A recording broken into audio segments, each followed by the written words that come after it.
اسد قیصر کے ہاں ہمارا کھانا تھا دوپہر کا، تو ایک صحافی نے سوال کیا، وہ اس انداز میں کیا کہ آج آپ کے بارے میں ان سے پوچھا گیا تو انہوں نے جواب نہیں دیا، تو میں نے بھی ذرا مذاق کہا کہ میں بھی جواب نہیں دے رہا ہوں، لیکن اس تفصیل کے ساتھ یہ رپورٹ یہ میرے ہاں رپورٹڈ نہیں ہے۔ تاہم میں نے آپ کو اپنی بات مکمل نہیں کی کہ اب ہم نے کمیٹی بنائی ہے، انہوں نے بھی کمیٹی بنائی ہے۔ اس وقت تک ہم نے نہ کوئی ایسا ایونٹ کیا ہے کہ صاحب آپ کے اور ہمارے جلسے مشترک ہوں گے یا ہم سڑکوں پر مل کر آئیں گے، تو اس حوالے سے ابھی تک تو ہم بالکل ابتدائی مراحل میں ہیں۔ جو کمیٹیوں کی گفتگو ہے وہ بھی بڑے ابتدائی مراحل میں ہے۔ ایون کہ ہم نے یہ بھی کہا ہے کہ مخصوص نشستوں کے حوالے سے ہر چند کہ ہمیں اپنے رائے پر اصرار نہیں ہے اور نہیں ہم کوئی زور دے رہے ہیں، لیکن شاید آپ کے اور ہمارے موقف میں فرق ہو اور دونوں کی رائے اس پر مختلف رہے۔ جو بھی فیصلہ الیکشن کمیشن کرے گی اس پر ہر پارٹی اپنا اپنا رد عمل دینے میں آزاد ہوگی، تو اس حد تک تو بات چیت ہمارے اور ان کے درمیان۔ لیکن سر یہاں پر ایک بڑی امپورٹنٹ بات ہے جو میں کرنا چاہوں گا، اور ظاہر ہے آپ کو بہت لوگ اس وقت دیکھ رہے ہیں کہ ایک ایسی سیاسی جماعت جس کے بارے میں آپ کی رائے سب کو پتہ ہے، جس کا آپ نے ابھی بھی بتایا کہ یہ باتیں آپ تو بہت پہلے سے کہہ رہے ہیں، جو کہ یروشلم پوسٹ نے اس کی تصدیق کی ہے اور ٹائمز آف اسرائیل اخبار نے اس کی دعوی کیے تھے، تو اس جماعت کے ساتھ آپ کا آگے اتحاد بنتا ہوا اگر کوئی چیز بنتی ہے تو اس پہ کوئسچنز تو اٹھے گا نا سر؟ دیکھیے، میں ایک سیاسی کارکن کی حیثیت سے اپنا تجزیہ اپنے رائے پیش کرنا چاہتا ہوں آپ کے ساتھ۔ مجھے تو یہ نہیں معلوم کہ عمران خان یا ان کی پارٹی کے آئندہ کے عزائم کیا ہیں یا ان کی سیاست کیا ہے، لیکن میری اپنی ذاتی رائے یہ ہے کہ یہ خبریں ہیں اور یہ ان کے پرانا حال احوال دے رہے ہیں۔ جس زمانے میں میں بات کر رہا تھا اور یہ خاموش تھے، تو اب وہی باتیں وہ کر رہے ہیں، لیکن اس کا امکان تو موجود ہے کہ اب ان کا وہ ہدف ناکام ہو چکا ہے، اب وہ مقاصد اور نصب العین ان کے نہیں رہے ہیں، اب وہ شاید اپنے طور پر اس کے برعکس سوچ رہا ہو، تو یہ موقع تو ہم ان کو دینا چاہیں گے نا کہ اگر ان ساری چیزوں سے وہ رجوع کرتے ہیں، اور جیسے وہ کہتے بھی ہیں کہ یونٹر جو ہے اچھے لیڈر کی علامت ہوتی ہے، تو یہ چیزیں اگر سافٹ ہو جاتی ہیں اور معاملات بہتر ہو جاتے ہیں اور آئندہ ان کے کوئی ایسے عزائم نہیں ہیں اور یہ پرانی خبریں ہیں جو آ رہی ہیں اور وہ ہمارے جو گفتگو ہوتی تھی اس کی تصدیق کر رہی ہیں، تو میں اس پر اس لیے بھی سخت بات نہیں کروں گا، بالکل بھی نہیں کروں گا، اس لیے کہ میں موقع ابھی ایک کمیٹی فارم کر دی آپ نے، موقع دیا آپ نے۔ چلیں سر، میں آگے چلتا ہوں، میں آتا ہوں سر۔ آصف علی زرداری صاحب بڑے عرصے بعد آپ سے انہوں نے آ کر ملاقات کی، خود چل کر آیا آپ کے پاس، کوئی خاص بات سر؟ زرداری صاحب ہمارے بہت پرانے دوست ہیں، ہمارے بھائیوں کی طرح تعلقات ہیں، اور میرے گھر ان کی تشریف آوری جو ہے اس میں سوچتا ہوں، میرا گلہ ہے کہ انہوں نے دیر کر دی، بہت دیر کر دی۔ مجھے بہت پہلے توقع تھی کہ وہ تشریف لائیں گے، تاہم دیر آید درست ہے، ظاہری بات ہے، لیکن اس میں کوئی ایسی باتیں نہیں ہوئی ہیں کہ جس کو ہم سیاسی خبر کہہ سکیں جی، اور اس کو ہم میڈیا کے حوالے کہہ سکیں جی۔ بس وہ معمول کے مطابق تو آپ اپنی ناراضگی ختم کریں، آپ میرے کھانا کھا لیں کس وقت، تو اس طرح ہنستے مسکراتے بات چیت ہوئی ہے۔ اور علیحدگی میں کوئی گفتگو نہیں ہوئی سر؟ وہی علیحدگی میں یہی، اچھا یہ علیحدگی میں یہی بات ہے، کوئی خاص ایسا مدعا جس کے اوپر کوئی ایسی بات آپ نے کچھ چھیڑا ہو، انہوں نے کچھ بات نہیں؟ ایسی کوئی بات نہیں تھی، ان کی طبیعت بھی ٹھیک نہیں تھی اور اس وجہ سے ان کو پھر جلدی بھی جانا پڑ گیا، اور پھر میں فالو کرتا رہا ان کو۔ وہ کوئی ڈاکٹرز نے ان کو 2-3 دن آرام کرنے کے لیے بھی کہا، ان کے جو مصروفیتیں تھیں وہ بھی منسوخ کر دی انہوں نے، تو ظاہر ہے کچھ طبیعت میں ایسی بات ہوگی۔ تو پرانے دوست ایک دفعہ پھر مل گئے سر، کہہ سکتے ہیں ہم سر، اب یہ کنٹینیو آگے رہے گا سر۔ اچھا سر، دیکھا ہم نے وزیر اعظم پہلے ملے، پھر صدر صاحب بھی آ گئے، پھر صدر صاحب چلے گئے، پھر وزیر اعظم صاحب آئے، تو شہباز شریف صاحب جب ملاقات آپ کر گئے تھے تو ایک طرف تو پی ایم ایل این کے وہ ظاہر ہے ان کی بھی حیثیت ہے، اور دوسری طرف جو ہے وہ وزیر اعظم پاکستان ہے، تو ان کی ملاقات اور پھر ان تمام ماحول کوئی اہم گفتگو سر؟ دیکھیے میاں نواز شریف صاحب ہوں، شہباز شریف صاحب ہوں، اس خانوادے کے ساتھ حضرت میرا ایک بہت پرانا تعلق ہے۔ وہ تعلق اختلاف کی صورت میں بھی رہا ہے اور اتفاق کی صورت میں بھی رہا ہے۔ ہم وفادار لوگ ہیں، تعلقات کا احترام کرتے ہیں، ابھی بھی لحاظ کر رہے ہیں، ابھی ان کا احترام ہمارے دل میں ہے۔ لیکن جہاں تک سیاسی موقف کا تعلق ہے تو ہم نے واضح طور پر ان سے یہ کہا کہ دیکھیے، پہلی بات تو یہ ہے کہ ہم نے ایک پوزیشن لی ہوئی ہے اور 7-8 مہینوں میں ہم نے چاروں صوبوں میں ملین مارچ کیے ہیں۔ ابھی لاہور میں جو ہمارا جلسہ تھا، شاید لاہور کی تاریخ میں اتنا بڑا جلسہ نہیں ہوا ہوگا جو ختم نبوت کے حوالے سے تھا، اور مزید بھی ہم آگے پروگرام رکھتے ہیں۔ تو میں نے کہا آپ لوگ بھی تو سیاسی زندگی میں نشیب و فراز کا شکار رہے ہیں، آپ بھی نیب کے اور ایف آئی اے کے اور ان کی تحقیقات کے اور جیلوں سے اور جلاوطنیوں سے گزرے ہیں، کیا کبھی آپ کے لیے ممکن رہا کہ ایک دم اپنا سارا سیاست کا رخ تبدیل کر کے جو ہے تو ایک یو ٹرن آپ لے سکیں جی؟ تو جس طرح سیاسی لوگ سمجھتے ہیں ان چیزوں کو کہ ایک سیاسی جماعت کے لیے بڑا مشکل ہوتا ہے کہ اس نے ایک سٹانس لے لیا ہے اور اس میں ہم کوئی فوری رد بدل کر سکیں، ہم اس الیکشن پہ اعتماد نہیں کر رہے جی۔ اور اس وقت میں نے ان کو یہ بھی کہا تھا کہ ضروری نہیں کہ ملاقات میں ہو، آگے پیچھے بھی باتیں ہوتی رہی تھی ہماری، تو میں نے ان سے کہا جی آپ اس وقت پاکستان پر ایک اقلیت حکومت کر رہی ہے جی، کیونکہ مسلم لیگ کی اپنی تعداد تو اتنی نہیں ہے کہ وہ حکومت کر سکے، پیپلز پارٹی ان کے ساتھ بینچوں پہ بیٹھی ہوئی ہے جو حکومت میں اپنے آپ کو شامل نہیں کہہ رہی ہے جی، صرف ان کو سپورٹ دے رہی ہے۔ تو سپورٹ دینے والی قوت جو ہے اگر وہ ہٹ جاتی ہے تو پھر حکومت بھی چلانا ان کے لیے مشکل ہو جاتا ہے۔ اب یہ ایک کمزور پوزیشن ہے کہ آپ کے ساتھ وہ حکومت میں شریک نہیں ہے، محض سہارا دیے ہوئے ہیں، اور اس کے مقابلے میں اپوزیشن مضبوط ہے۔ تو یہ ساری صورتحال ملک کی جو ہے اور پارلیمان کی جو ہے وہ آپ کو حق نہیں دے رہی ہے کہ آپ حکومت کرنے کا آپ حق نہیں رکھتے، سیدھی بات یہی ہے۔ آپ نے سامنے کہہ دیا کہ آپ نہیں رکھتے ہیں۔ میں تو کہتا رہتا ہوں، کیا آپ کی میں نے پارلیمنٹ میں کہا ہے، ان کی موجودگی میں کہا ہے، پارلیمنٹ کے اندر میں نے کہا ہے، اسمبلی میں کیا جواب دیا سر انہوں نے؟ مثلا کہ اسی مقصد کے لیے آئے تھے صرف کہ جی وہ آپ کو کوئی پیشکش کریں سر؟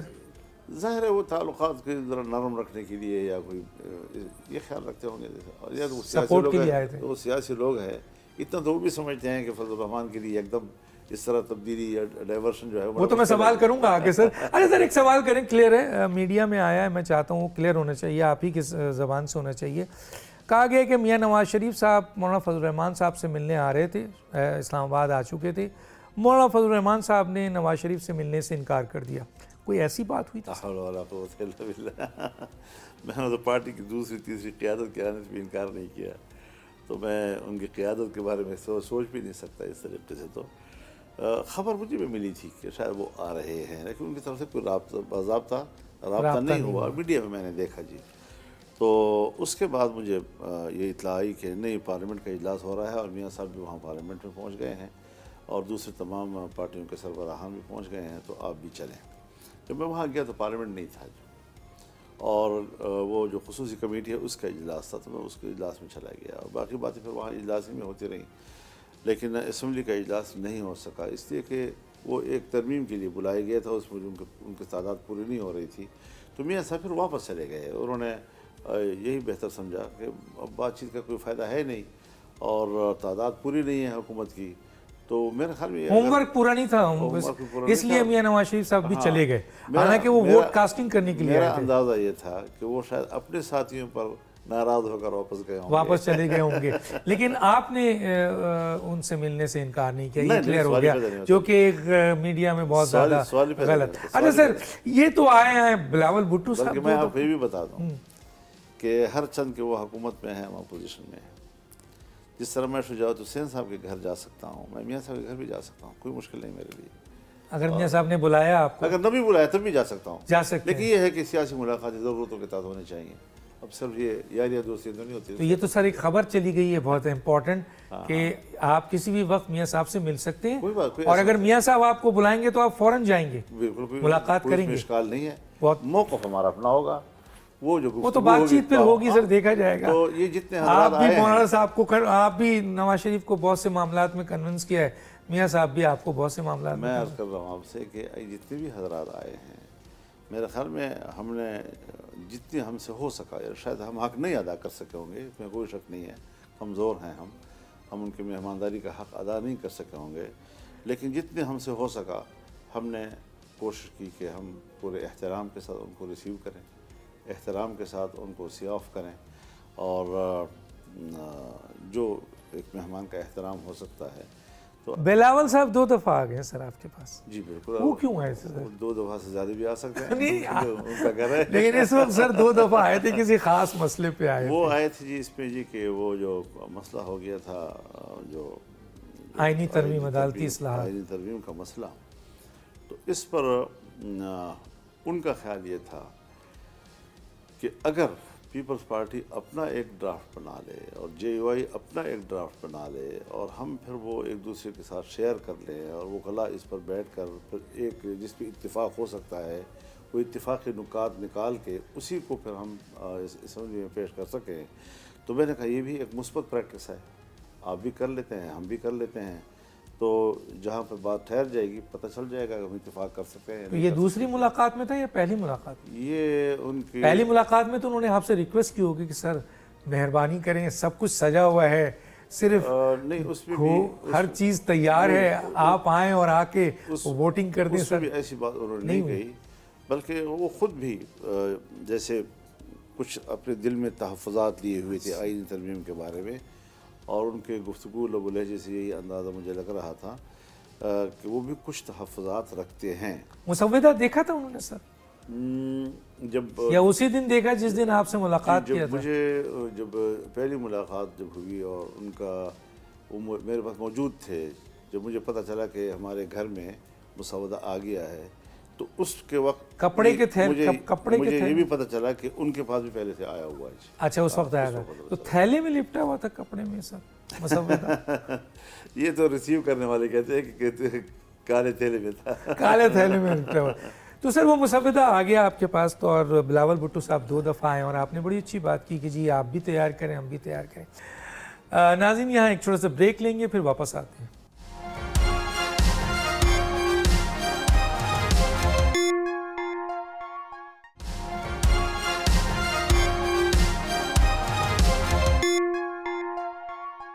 Welcome back. اب سر میں پوچھنا چاہتا ہوں کہ ایک ایسا ترمیم جو ہر طرف سے پذیرائی ہے, خاص طور پہ 2006 میں جو میثاق جمہوریت کا تھا وہ اس کا حصہ تھا, آپ بھی اس کا حصہ تھے, بے نظیر بھٹو صاحبہ بھی تھیں, میاں نواز شریف صاحب بھی تھے, کانسٹیٹیوشنل کورٹ, آپ اس کے کتنے داعی ہیں سر؟ دیکھیے, میں یہ بات ضرور عرض کروں گا کہ میثاق جمہوریت جن پارٹیوں کے درمیان طے ہوا تھا اس میں ہم موجود نہیں تھے, اور ہم اس کے دستخطی بھی نہیں ہیں, لیکن بعد میں مختلف فورمز پر جب کوئی ایسے ریزولوشنز آئے انکلوڈڈ بائی سی او ٹی, تو ہم نے اس پر ہاں کیا ہے. تو ظاہر جب ہاں کر لیا تو ہم بھی پابند ہو گئے اس کا, اور ہم نے بھی اتفاق کر لیا ہے. اور اس ڈاکومنٹس میں یہ بات بڑی صراحت کے ساتھ لکھی گئی ہے کہ ایک کانسٹیٹیوشنل کورٹ ہونی چاہیے, تو ایک دستوری کورٹ ہو, اور اس میں صرف سیاسی جو مقدمات ہوتے ہیں, آئین کی تشریحات ہوتی ہیں وغیرہ وغیرہ, تو وہ وہی کورٹ ڈسکس کرتا رہے, اور جو 60,000 عام لوگوں کے کیسز اس وقت سپریم کورٹ میں پینڈنگ ہے ان لوگوں کے اوپر بھی رحم کیا جائے تاکہ ان کے کیس جلدی اٹھائے جا سکیں. اور پورے ملک میں حضرت چھوٹی عدالتوں سے لے کر بڑی عدالتوں تک 24 لاکھ کیسز ایسے ہیں کہ جو پینڈنگ پڑے ہوئے ہیں پورے. تو خیر کوئی عام آدمی کا کوئی حق نہیں ہے عدالتوں سے, تو ان کو انصاف کی توقع ہوتی ہے. اور 12-14 سال سے سر؟ جی 12 نہیں, حضرت نسلوں میں چلی جاتی ہے. اوہ مائی گاڈ, اللہ اکبر. تو اب یہ ہے کہ اس پر تو ہمیں اتفاق تھا جی, لیکن حکومت نے جو جو ان کی رائے تھی اور اس کو ہم نے رد کیا تھا، ان کی رائے یہ تھی کہ ہم ججوں کی مدت ملازمت میں اضافہ اس پر ترمیم لائیں اور سپریم کورٹ کے ججز میں اضافے کا ایک ترمیم لائیں۔ وہ دونوں آئینی ترامیم تھی، ایکٹ کے تحت شاید نہیں ہو سکتی جی، ہاں ایک ہو سکتا ہے دوسرا نہیں ہو سکتا جی۔ تو اس حوالے سے ہم نے ان سے کہا کہ میں نے بلکہ اسمبلی میں تقریر کی اسی بنیاد پر جی کہ آپ آئینی ترمیم کر رہے ہیں۔ آئینی ترمیم تو اتنی اہم چیز ہوتی ہے کہ جس کے لیے 2/3 اکثریت چاہیے، اسی لیے تو اس میں رد و بدل کے لیے شرط بھی سخت رکھ دی گئی ہے۔ تو یہ اس کی استحکام اور اس کو مستحکم بنانے کے لیے یہ شرائط دی گئی ہیں۔ آپ صرف افراد کو ایک فائدہ پہنچانے کے لیے یہ بہانے بنا رہے ہیں کہ جی اس میں یہ فائدہ ہوگا، یہ کوئی فائدہ نہیں ہوگا اس میں، بس سوائے اس کے لوگ کہیں گے جی کہ فائزی صاحب کو انہوں نے بنانا تھا اور بنا لیا انہوں نے جی، بس ایک فرد تک بات جائے گی، دوبارہ لوگ سمجھتے ہیں باتوں کو اور میڈیا پہ تبصرے ہوتے ہیں، اس سے لوگوں کو پیغام پہنچتے رہتے ہیں جی۔ تو اس حوالے سے میں نے ایک تقریر کی اور میں نے ان سے کہا کہ آپ یہ مدت میں اضافہ، تعداد میں اضافہ، ان باتوں کو چھوڑیں، آپ لانا چاہتے ہیں تو عدالتی اصلاحات لائیں جی، جوڈیشل ریفارمز لائیں، اور یہ جو فیڈرل کانسٹیٹیوشنل کورٹ ہے اس کا بھی میں نے ذکر کیا، اسی لیے کہ مجھے پتہ تھا کہ وہ وہاں پر اس میں ہے۔ تو خیر بہرحال یہ باتیں جب میں نے کہیں تو اسپیکر صاحب نے مجھے متوجہ کیا کہ یہ ہم نے ایک خصوصی کمیٹی بنائی ہوئی ہے، اگر آپ یہ تجاویز وہاں رکھ دیں تو بہتر ہوگا تاکہ وہ وہاں پر ڈسکس ہو سکیں۔ تو میں نے وہاں کمیٹی میں جا کر باتیں رکھی، لیکن اس وقت کا پہلا اجلاس تھا اور چیئرمین ہمارے خورشید شاہ صاحب بنے تھے، تو ان کو مبارکباد بھی دی، میں نے اپنی بات بھی کی، لیکن میں نے یہ بھی پوچھا کہ کیا اس کمیٹی کے کوئی TORs طے ہوئے ہیں، ایجنڈا کیا ہوگا اس کا، تو وہ بھی اس وقت تک نہیں بنا تھا جی۔ تو اگلے دن شاید پھر انہوں نے اس کو اناؤنس کیا اور بتایا کہ بھائی اس میں آپ اپنی سفارشات دے کے آ گئے سر اس ایشو جی کو ہاں۔ کمیٹی کو۔ تو اس کے بعد پھر اگلے اجلاس میں بھی میں گیا ہوں جی، اور اتنا پتہ چلا کہ وہ کیا رائے رکھتے ہیں، کیا کیا کرنا چاہتے ہیں جی۔ تو ہم نے کہا کہ جی جو ہم نے اس کو مطالعہ کیا ہے آپ کے اس ترمیمی بل کا، وہ تو سرے سے پورے آئین کا حلیہ بگاڑ رہا ہے، اور ہم امین ہیں، اگر پارلیمنٹ میں ہم بیٹھے ہوئے ہیں تو ہم امین ہیں اس بات کے کہ ہم جو بھی بات کریں وہ نہ آئین کے خلاف ہو، وہ نہ قوم کے مفادات کے خلاف ہو، نہ وہ اداروں کو متاثر کرے، نہ اس کو کمزور کرے۔ یہ تو سارے آپ عدلیہ کو کمزور کر رہے ہیں، اور دوسرے ہے کہ بنیادی انسانی حقوق کو آپ اس کے دائرے کو تنگ کر رہے ہیں، اور اس میں جو ایک استثنائی کیفیت ہے جو زیادہ تر ملٹری کے حوالے سے ہے، اس کو آپ دائرہ بہت وسیع کر رہے ہیں اور طاقتور بنا رہے ہیں، ان کو اور مضبوط کر رہے ہیں۔ تو یہ شاید پبلک پہ اچھا اثر نہیں ڈالے گا، اس کا بڑا رد عمل آئے گا۔ تو اس کا مطلب ہے بیسک اختلاف آپ کا جو تھا سر، ایک تو مسودہ آپ کو نہیں دکھایا گیا، دوسرا آپ کی سفارشات جو تھیں جو کہ بہت اہم تھی اس کو انکلوڈ نہیں کیا گیا، تیسرا جو سب سے زیادہ آپ کا اعتراض ہے وہ فنڈامنٹل رائٹس یعنی انسان کے بنیادی حقوق کے حوالے سے، کیونکہ ججز کی تعداد تو ماضی میں بھی بڑھتی رہی ہے، ایجز اوپر نیچے ہوتی رہی ہیں سر، اور یہ اسپیسیفک ایک جج کے لیے نہیں تھی، جتنے بھی سپریم کورٹ کے جج ہیں ان کی عمر بڑھ جائے گی اور ہائی کورٹ کے جج کی عمر بڑھ جائے گی، اور اگر 17 جج کے بجائے، کیونکہ پینڈنگ کیس ہے، اگر کانسٹیٹیوشنل کورٹ الگ بھی کیا جائے تب بھی اس کورٹ کو اور مزید اگر ججز مل جائے، جیسے انڈیا میں 31 سے بھی زیادہ جج، تو سر اس پہ آپ کا اعتراض سمجھ میں نہیں آیا۔ فنڈامنٹل رائٹس کا تو سمجھ میں آتا ہے کہ آپ نے بہت صحیح بات کی کہ بنیادی حقوق اگر انسان کے متاثر ہو رہے ہیں تو وہ تو بہت خراب چیز ہے، تو آپ کا مین اعتراض یہی تھا بنیادی؟ نہیں، بات یہ ہے جی کہ آپ نے بڑی ایک تو دلچسپ بات کہی کہ مسودہ نہیں دکھایا گیا جی۔ اب ظاہر ہے مسودہ نہیں تھا ہمارے پاس جی، اب ہوا میں ہم لڑ رہے تھے اور ہم بار بار اصرار کر رہے ہیں کہ بھئی ہمیں مسودہ حوالے کرو جو، بہرحال وہ خدا خدا کر کے مل تو گیا، لیکن جب ہم نے اس کو دیکھا تو وہ تو سرے سے آئین کا بھی حلیہ بگاڑ رہا تھا جی، اور انسانی حقوق ختم ہو رہے تھے، عدلیہ کو اتنا کمزور کیا جا رہا تھا کہ اگر آپ کوئی سرکار کا کوئی کیس ہے کسی ہائی کورٹ جج کے پاس اور وہ سمجھے کہ جج جو ہے ہمارے خلاف جا رہا ہے تو اس کو فوراً ٹرانسفر کر دیجیے۔ یا یہ کہ اس سے فوری طور پر یہ کیس لے کر دوسرے جج کے سامنے رکھ دیجیے. یہ اپنے اختیار اپنے ہاتھ میں لے رہے ہیں حکومت کو. ظاہر ہے جی. تو حکومت تو کل آپ کی بھی ہو سکتی میں تھی. سکتی یہ غلط چیز ہے نا. اچھا مطلب میری بھی ہو تو میں یہ غلط کیوں چیز ہے, غلط ہے نا جی. اگر آج کی حکومت کی ضرورت ہے, ہم وقتی ضرورتوں کے لیے آئین میں ترمیم کرتے ہیں, پھر وقتی ضرورت کے تحت ہم نے ماضی میں جتنے تجربے کیے ہیں وہ یہ ہے کہ ہم جمہوری لوگ بات جمہوریت کی کرتے ہیں, ہم بات کرتے ہیں جمہوریت کو طاقتور بنانے کی, ہم بات کرتے ہیں پارلیمان کو طاقتور بنانے کی, لیکن عملاً پارلیمان مسلسل کمزور ہوتا چلا جا رہا ہے, جمہوریت مسلسل کمزور ہوتی چلی جا رہی ہے, جوڈیشری کو ابھی کمزور کیا جا رہا ہے. ابھی کیا حال ہے سر جوڈیشری کا, یہ بتائیے کیا اسٹیٹس ہے؟ ابھی کوئی اعتراض نہیں ہے اس کے اوپر, لیکن یہ ہے کہ وہ جو ایک سینیئرٹی کو بنیاد بنا کر ترقی والی بات تھی, تو اس پر ہم نے یہ کہا تھا کہ صرف سینیئرٹی تو نہیں ہے دلیل, یہ بھی تو دیکھنا چاہتا ہے کارکردگی اس کی کیا رہی ہے, یہ بھی تو فٹنس کو بھی دیکھا جائے گا کہ اس قابل بھی ہے کہ وہ کرسی پہ بیٹھ سکے, بیمار آدمی ہو, زیادہ ہو.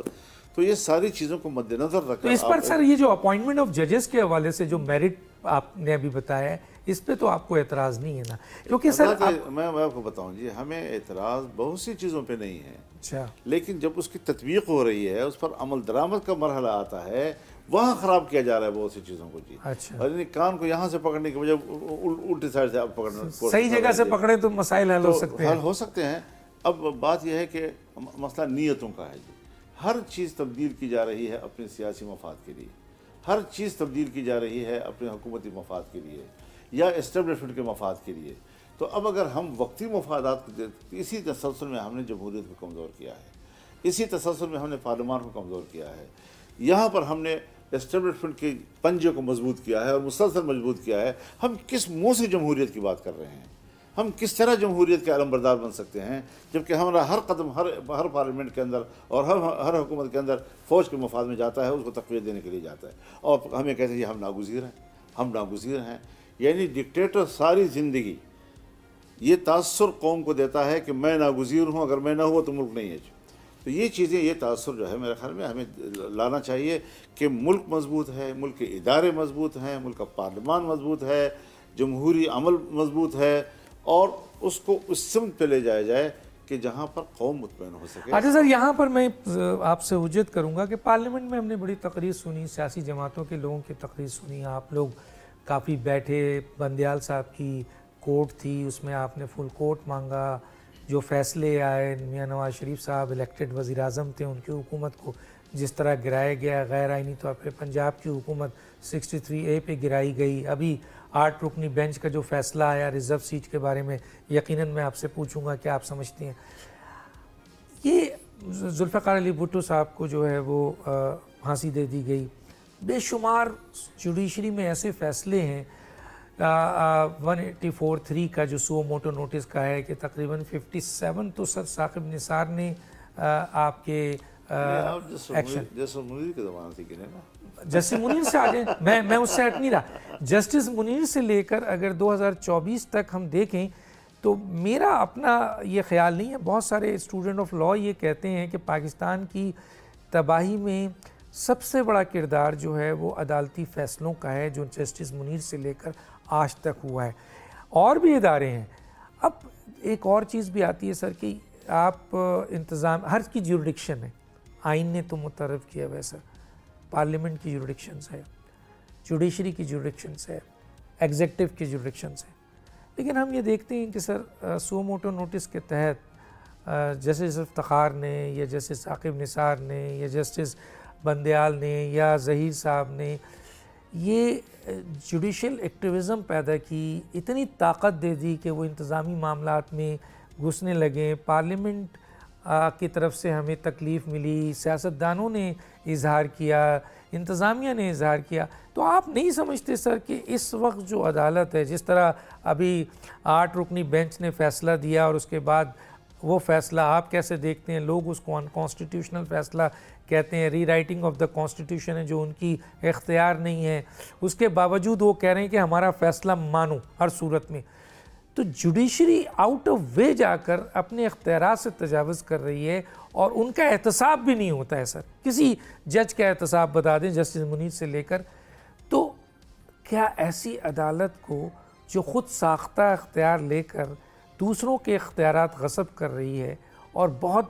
زیادہ آپ کے اپنے اختیارات سے تجاوز کام کر رہی ہے اور ان کانسٹیٹیوشنل فیصلے کر رہی ہے اور اس کا کوئی بگاڑ بھی نہیں سکتا، آپ نہیں سمجھتی کہ ان کو کنٹرول کیا جائے سر، ان کی اصلاحات کی جائے جیسے دنیا میں ہوتا ہے؟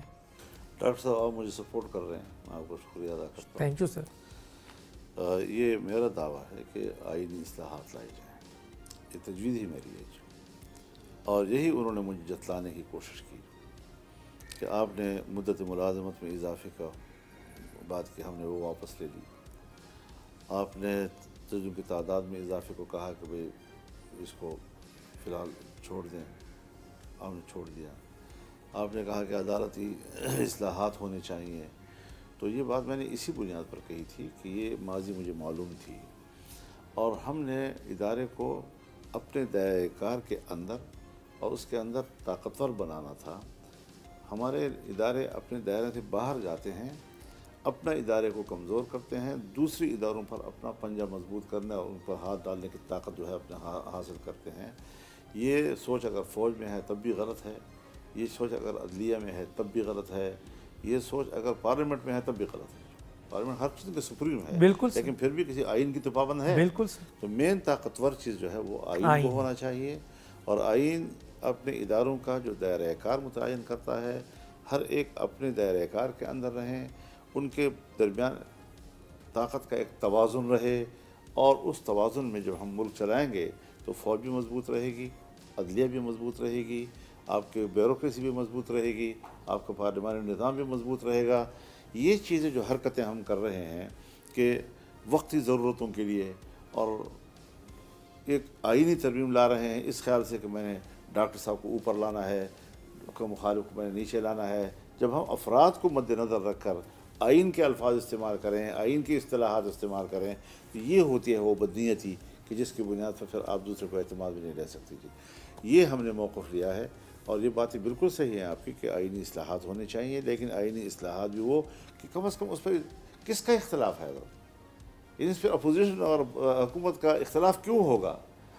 لیکن اس طرح کا مسودہ تو لایا جائے نا۔ تو ہم نے اختلاف اس بات پر کیا تھا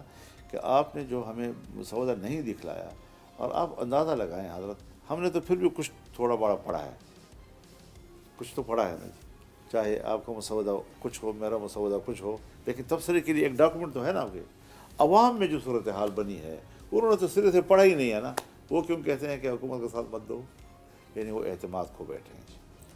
پبلک ان کو اپنا نمائندہ نہیں سمجھتی، اس لیے دباؤ آتا ہے کہ آپ ان کے ساتھ نہیں جانا جی۔ تو ان اصلاحات کی حضرت اگر ضرورت ہے تو پھر ہمیں سنجیدگی سے جانا چاہیے۔ یہی ہم نے امید کی تھی چودھری افتخار صاحب سے جی، وہ جسٹس افتخار، ہم نے ان کے لیے تحریک چلائی، میاں نواز شریف صاحب نے آل پارٹیز کانفرنس لندن میں بلائی، ان ساری محنتوں کے بعد جب ان کو ہم نے واپس اپنی جگہ پہ بحال کیا تو پھر ہمارے اوپر ہی حملے کیے، اور انہیں کے لیے امتحان بن گیا اور ہمارے لیے امتحان بن گیا۔ اور جج کے پاس میں تو کتاب کا پابند ہوں، میں تو قانون و آئین کے مطابق فیصلہ دے رہا ہوں، میرے سامنے تو یہ چیزیں، ان کے ہاں بھی الفاظ ہوتے ہیں، فوج کے پاس بھی الفاظ ہوتے ہیں، ہمارے پاس بھی الفاظ ہوتے ہیں، بہت میٹھے، خوبصورت اور معصوم قسم کے الفاظ و کلمات سے ہم ایک بری چیز، کلمۃ حق ارید بہا الباطل، کہ بات تو سچی ہے لیکن تمہاری ارادے غلط ہیں جی۔ تو اس چیزوں میں ہم پھنسے ہوئے ہیں، ہمیں ان چیزوں سے بڑی سنجیدگی سے نکلنا ہوگا،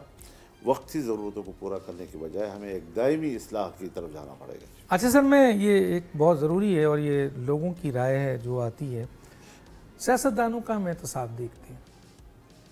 انتظامیہ کا احتساب دیکھتے ہیں، بیوروکریسی کا دیکھتے ہیں، ایون ہم فوج کا بھی دیکھتے ہیں، ان کا اپنے خود ساختہ احتسابی عمل ہے، اس میں بھی کئی کورٹ مارشل ہم نے دیکھے ہیں، ایڈمرل کے بھی دیکھے ہیں، ابھی ڈی جی آئی کورٹ مارشل آ گئے، لیکن سر جوڈیشری کا احتساب ہم نہیں دیکھتے ہیں۔ بردر ججز، حالانکہ 209 سپریم جوڈیشل کونسل ان کا موجود ہے، آپ مجھے بتائیں سر کہ یہ آئین کی پامالی کریں، یہ آئین توڑیں، یہ ان کانسٹیٹیوشنل فیصلہ کریں، یہ الیکٹڈ وزیر اعظم کو پھانسی لگا دیں، یہ الیکٹڈ وزیر اعظم کو ختم کر دیں، یہ پنجاب کی حکومت کو ختم کر دیں، اور خود اس کی تصدیق یہ خود کرتے ہیں کہ یہ سب ان کانسٹیٹیوشنل ہوا ہے۔ پھر ہم مس کنڈکٹ دیکھتے ہیں، کرپشن دیکھتے ہیں، ججز ریفرنس جاتا ہے، وہ ریزائن کرتے ہیں، معاملات ختم ہو جاتے ہیں۔ تو اللہ تعالیٰ نے اپنے بعد سب سے زیادہ طاقت قاضی کو دی ہوئی ہے اور قاضی اپنا احتساب ہونے نہیں دیتا ہے سر. انڈیا میں ہم دیکھتے ہیں, دوسری جگہ دیکھتے ہیں کہ ایسی صورتحال میں پارلیمنٹ اپنا رول ادا کرتی ہے.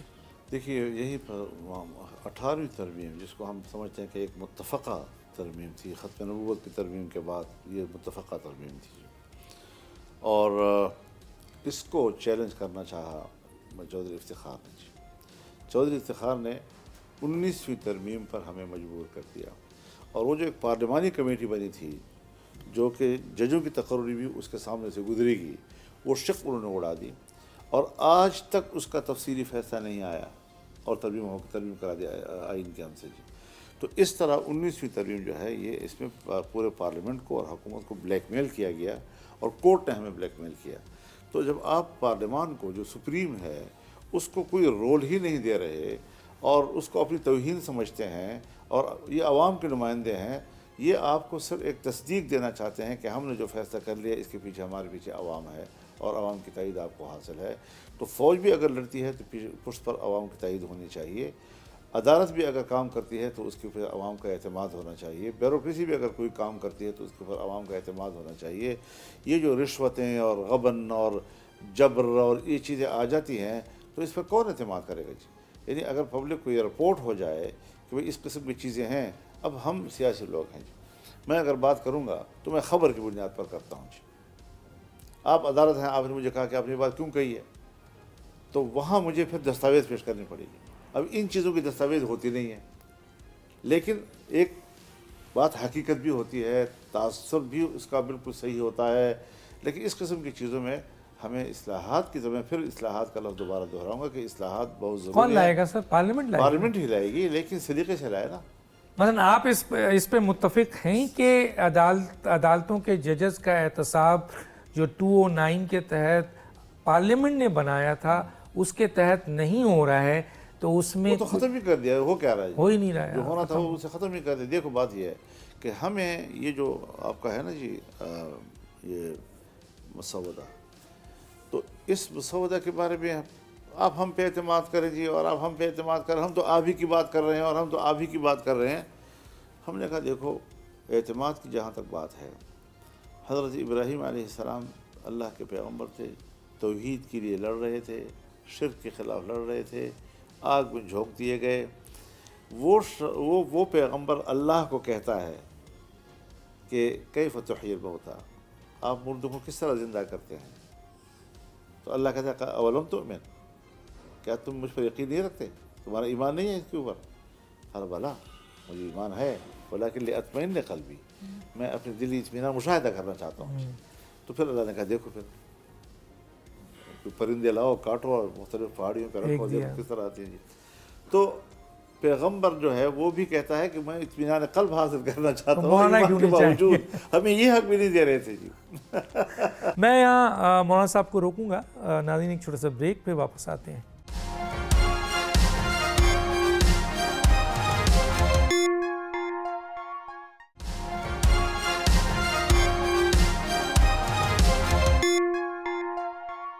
ویلکم بیک جی. مولانا صاحب 2018 کی الیکشن کو بھی آپ نے ایکسیپٹ نہیں کیا تھا, آپ وہ واحد شخص سے جو کہہ رہے تھے کہ یہ غلط الیکشن ہے, اس کو ختم کیا جائے. 2024 کے الیکشن کو بھی آپ کہتے ہیں کہ یہ غلط کیا جائے, لیکن اس کے باوجود آپ کا یہ اسٹیٹمنٹ موجود ہے, اب اس کی آپ تصدیق کیجیے گا کہ ملک میں جمہوریت اور ملک کے استحکام کے لیے آپ اپنی تمام خدمات دینے کو تیار ہیں. تو لوگ یہ سمجھتے ہیں اور مان کرتے ہیں کہ جی ہم مولانا صاحب کے پاس جائیں گے, یہاں انہوں نے اجلاس فٹ کر دیا ہے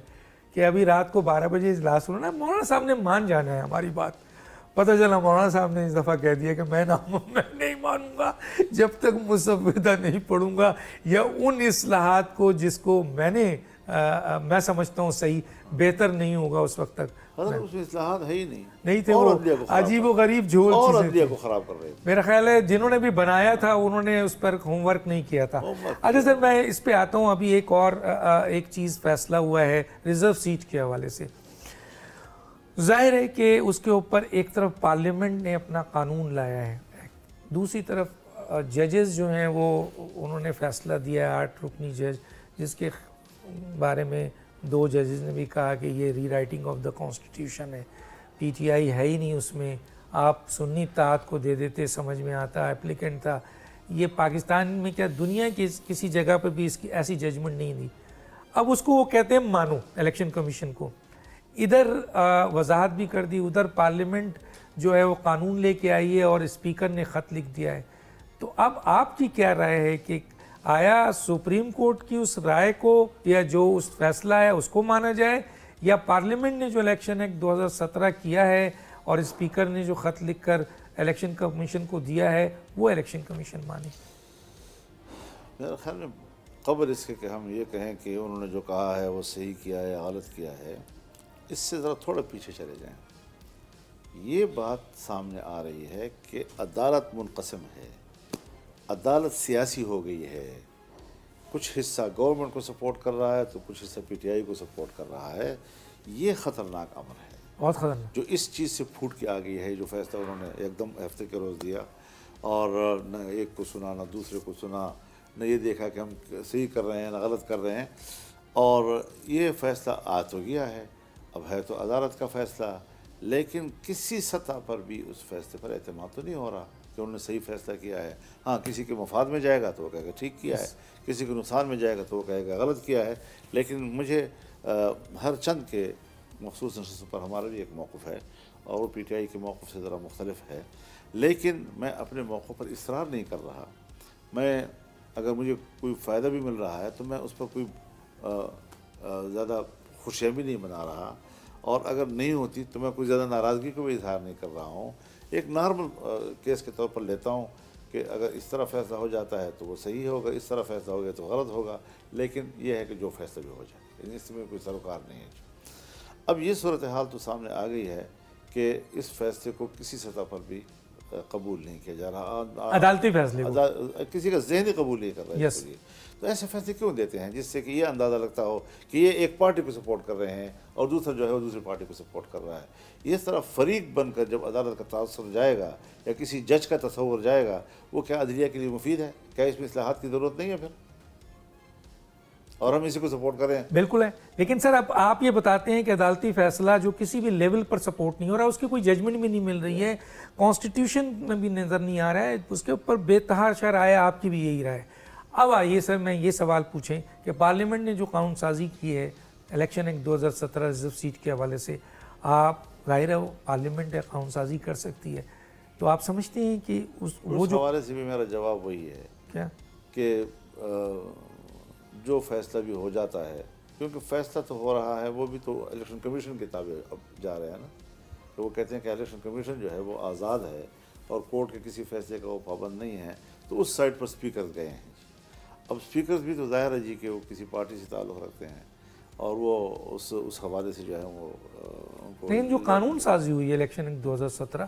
آپ اس سے متفق ہیں یا نہیں ہیں سر؟ دیکھیے یہ کچھ چیزیں ہوتی ہیں جی کہ اس پہ ووٹ دیا ہے سر آپ نے؟ میں گزارش کروں، کچھ چیزیں وہ ہوتی ہیں کہ ہم نے ضرور ان میں اگر ووٹ دیا ہے تو ہم اعتراف کریں گے اس کا، لیکن ان حالات میں ایک چیز اگر صحیح بھی ہو تو اس کا کل غلط فائدہ اٹھانا تو یہ فائدہ غلط اٹھائیں، لیکن سر قانون تو صحیح بنا ہے یا نہیں بنا یہ تو بتائیں. قانون صحیح ہے تو اب سر الیکشن کمیشن کو ظاہر ہے فیصلہ کرنا ہے، اور آپ کہہ رہے ہیں کہ قانون اگر غلط بھی ہو نا تب بھی وہ نافذ العمل ہے، ماننا پڑتا ہے اس کو. یہاں تو سر فیصلے بھی جو غلط ہوں وہ بھی نافذ ہوں. وہ تو خود عدالت نے بھٹو کے فیصلے کو کیا حاصل کر دیا. یہی تو میں سوال اٹھا رہا تھا کہ سر خود یعنی عدالت خود کہتی ہیں کہ ہمارا فلانا فیصلہ غلط تھا. مولانا فضل الرحمان کا دیکھ لیں، ہمارا فلانا فیصلہ غلط تھا. یہ نواز شریف والا فیصلہ دیکھ لیں، کئی فیصلے سارے فیصلے جو ہیں وہ واپس. تو آپ سمجھتے ہیں سر قانون جو ہے فیصلہ دینے میں وہ کوئی دقت محسوس کرتے ہیں، فیصلہ واپس لینے؟ وہ تو بہت زبردست بات کر دی کہ اس وقت جوڈیشری جو ہے وہ گروپنگ کا شکار ہے سر. ایک طرف آپ کہتے ہیں کہ پی ٹی آئی کو سپورٹ کر رہے ہیں، دوسری طرف حکومت کو سپورٹ کر رہے ہیں. اب سر ایک اور چیزیں آ رہی ہیں اس پر میں آپ کی رائے لینا چاہتا ہوں کہ چیف الیکشن کمشنر جو ہیں وہ اب آخری ان کا ٹینیور میرے خیال ایک آدھ مہینہ رہ گیا ہے. تو ایسی صورتحال میں سننے میں آ رہا ہے کہ چیف الیکشن کمشنر کو بھی پارلیمنٹ توثیق دے سکتی ہے ان کی. اگر ان کو توثیق دی جاتی ہے تو آپ کی کیا رائے ہوگی سر اس پہ؟ تو پارلیمنٹ پھر اپنے آپ کو توثیق کیوں نہ دے دے؟ اس کی بھی تو گنجائش کہیں ہے. میرے خیال میں تو اصولی طور پر ان حالات میں جب کہ اعتماد کی فضا نہیں ہے اور پورے پارلیمنٹ پر لوگ اعتماد نہیں کر رہے، اسمبلی کی اس انتخاب پہ لوگ اعتماد نہیں کر رہے، ہمیں ایسے فیصلے نہیں دینے چاہیے کہ جس سے یہ تعصب پیدا ہو کہ یہ چونکہ الیکشن کمیشن ہمارے فائدے میں جا رہا ہے تو اس کو ذرا مزید وقت دے دیا جائے، اور کوئی اور آتا ہے تو وہ شاید ہمارے فائدے میں نہ جاتا ہو۔ تو اس قسم کی چیزیں اصولاً تو ٹھیک نہیں ہوتی۔ ہاں، حکومتیں اپنے صوابدید کے مطابق جہاں ان کو اختیار بنتا ہے وہ کر لیتے ہیں آپ کی بات۔ چلیں، اچھا سر یہ بتائیے کہ عمران خان صاحب فوجی عدالت کے تحت بہت ساری رائے اس پہ کافی ترمیم بھی ہوئی، ججمنٹ بھی آ چکی ہے، فوجیں ایکٹ کر رہی ہیں، عمران خان صاحب کے دور میں بھی کئی سویلین کا ٹرائل ہوا۔ اب سننے میں آ رہا ہے کہ عمران خان صاحب جن کیسز میں ہیں وہ جنرل فیض، ریٹائر فیض اور 9 مئی کے حوالے سے ان کا کیس تقریباً فوجی عدالت کے لیے بنتا ہے۔ عدالت ظاہر ہے ایک اپنی رائے رکھتی ہے، ابھی اس نے ایک دینا ہے۔ تو آپ کیا سمجھتے ہیں سر کہ اگر عمران خان کا کیس فوجی عدالت میں چلتا ہے، جیسا کہ انہوں نے اپنے دور میں چلایا بھی ہے اور وہ فوجی عدالت کے بہت حامی بھی تھے، کئی اسٹیٹمنٹ موجود ہیں، تو ان کیسز کے اوپر جہاں فوجی عدالت میں کیس عمران خان صاحب کا بنتا ہے وہاں اگر یہ جاتا ہے کیس، تو آپ اس کو کیسے دیکھتے ہیں سر؟ دیکھیے، یہ تو قانونی چیزیں ہیں، اور اگر کوئی کیس کسی کا بنتا ہے تو میں کوئی سیاسی ایک نظریے کے تحت تو یہ نہیں کہہ سکتا کہ بھئی کیونکہ میں اختلاف کرتا ہوں اس لیے یہ نہیں ہونا چاہیے۔ تو اس کی آئینی اور قانونی پوزیشن پر تو ماہرین ہی رائے دے سکتے ہیں، اور ملٹری کورٹس جو ہیں وہ تو ہر حکومت نے ملٹری کورٹس کو کیس بھیجے ہیں، خود عمران خان صاحب نے بھیجے ہیں، نواز شریف صاحب نے بھیجے ہیں، انہوں نے تو خصوصی عدالتیں بھی کسی زمانے میں مقرر کی تھیں۔ تو ہر حکومت اپنی ضرورت کے تحت جو کام کرتی ہے کل وہی چیز ان کے گلے پڑ جاتی ہے جی۔ جو پہلے سے چل رہا ہے اگر اس کے اندر کوئی کمزوری ہے تو اس کی اصلاح درست کر دیا جائے، اس کو اور بگاڑ دیا جائے۔ مستقبل کیا نظر آتا ہے سر عمران خان کا؟ آپ کو یہ سوال میں ہمیشہ آپ سے کرتا ہوں اور آپ جواب دیتے رہے ہیں ماضی کے، تو آپ کو اب مستقبل کیا نظر آتا ہے ان کا؟ مستقبل تو میرا عقیدہ و ایمان ہے کہ اللہ ہی کو معلوم ہے۔ ہم تو بس حالات میں جا رہے ہیں، پھر بھی سر، اور یہ جو دار و مدار ہے کہ مستقبل کا کیا ہوگا، اس میں زیادہ تر ان مقدمات کا بھی دخل ہے جو اس وقت زیر سماعت ہیں، اور جس کی وجہ سے کچھ سیاسی لوگ حکومتیں کر رہے ہیں، کچھ عدالتوں میں جا رہے ہیں، تو اس پر دار و مدار ہے کہ کیا نتائج سامنے آئیں گے اس کے لیے اور کیا فیصلے کریں گے۔ مثلا آپ ان کو کہاں دیکھتے ہیں؟ نکلتے ہوئے دیکھتے ہیں، دوبارہ سیاست کرتے ہوئے دیکھتے ہیں؟ میں تو حضرت ذاتی طور پر کسی بھی سیاستدان کی گرفتاری کے حق میں نہیں ہوتا جی۔ میں نے خود گرفتاریاں گزاری ہیں، میں خود ان حالات سے گزرا ہوں، اور میرے خلاف کوئی ایسا سیاسی کیس سے بس اپنے عامہ کے لیے نقصان دہ ہے تو اس کو، لیکن سزا اور جزا کا تصور تو اسلامی میں ہے، جرم کیا ہے تو سزا ہونی چاہیے سر، اس کے فیصلہ تو عدالت نے کرنا ہے، عدالت نے فیصلہ کرنا ہے، فیصلہ کرنا ہوتا ہے، تو آپ لیکن وہ دیانت کے ساتھ کریں۔ ہاں مثلا یہ ہے۔ اچھا سر، 3 شخصیات کی سیاست آگے نظر نہیں آتی ہے، لوگ کہتے ہیں آصف علی زرداری صاحب کی بیماری کافی ہے، تو عمران خان کا بھی میں نے آپ سے سوال پوچھ لیا کہ ظاہر ہے بہت بڑے بڑے کیسز ہیں، تو لوگ کہتے ہیں شاید اب وہ سیاست میں نہ ہوں۔ میاں نواز شریف صاحب کی بھی سیاست اب نظر نہیں آ رہی ہے، آپ کیا سمجھتے ہیں؟ دیکھیے، سیاست کا دار و مدار یہ ہے کہ آپ پر قوم کتنا اعتماد کرتی ہے جی۔ اگر میں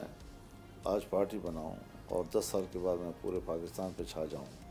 1 سال پہلے پارٹی بنتی ہے، اگلے سال جو ہے وہ صوبے پہ چھا جاتی ہے، جیسے بلوچستان میں ہوا، 1 سال پہلے پارٹی بنتی ہے اور پورے ملک پہ حکومت کرتی ہے، جیسے کاف لیگ بنائی گئی، تو ایسی سیاست کا تو کوئی مستقبل نہیں ہوتا جی۔ وہ وقتی طور پر کچھ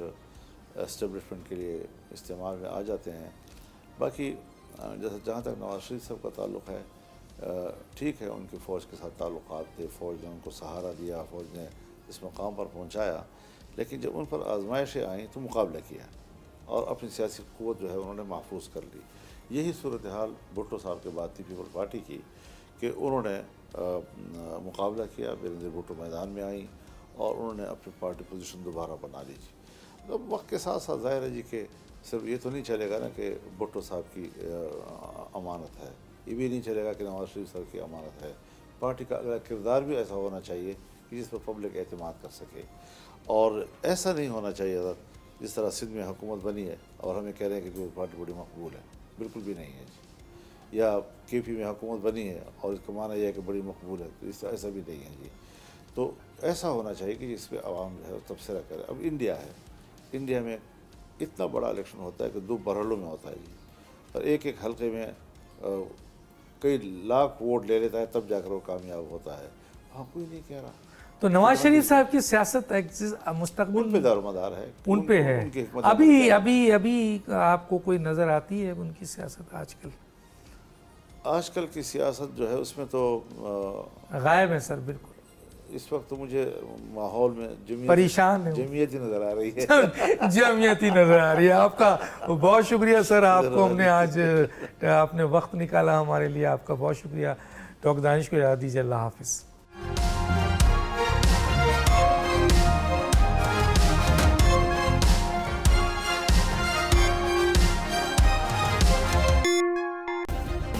سبسکرائب کریں اور بیل دبائیں تاکہ کوئی خبر رہ نہ جائے.